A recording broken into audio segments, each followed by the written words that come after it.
The place card glowed under the chandelier's glare. Pathetic gold digger, nobody. His colleagues erupted in laughter, especially his boss.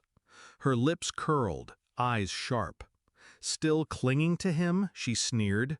I forced a smile, heart calm. Took a sip of wine, walked out.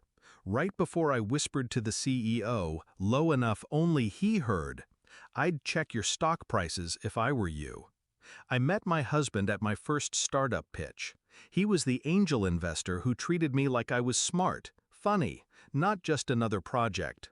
We fell fast. Trusted each other the way addicts trust high. I sold half my shares to fund his foundation site.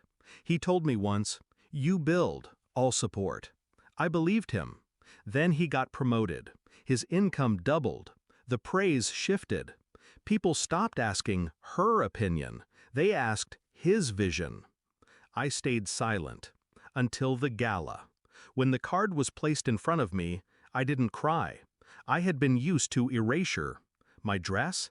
The same emerald I wore to our anniversary. His boss leaned in earlier that evening and whispered, "Nice you're attending. Wonder what he believes in now." I laughed it off, pretended nothing hurt. But they were dangling their power like a threat. They were trying to show me who owned me.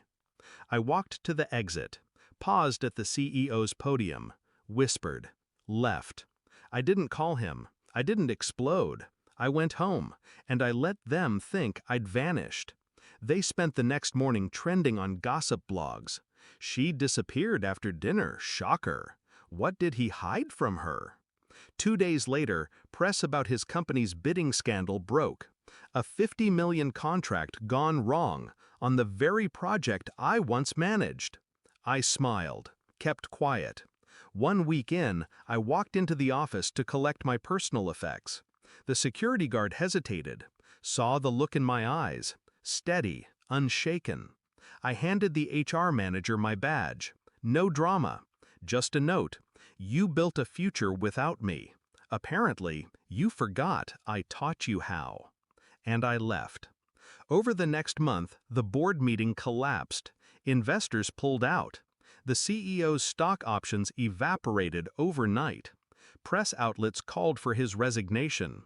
Headlines spun. Scandal shakes confidence. Leadership crumbles. But no mention of me.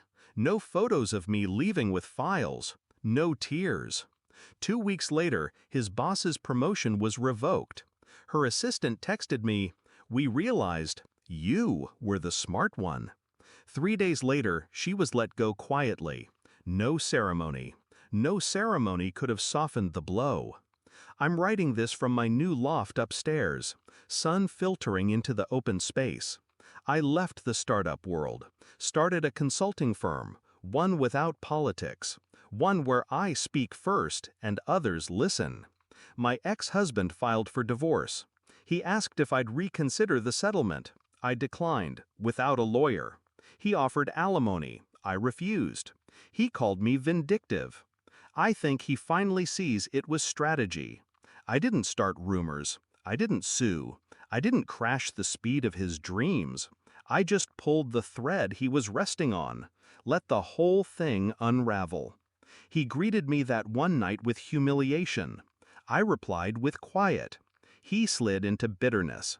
I built something new from the ashes. Sometimes silence does more damage than any speech. They thought they broke me by erasing me that night.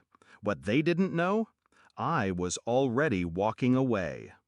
Justice isn't yelling, it's exiting on your own terms. It's closing your eyes to the applause, standing still, letting the wind do the rest.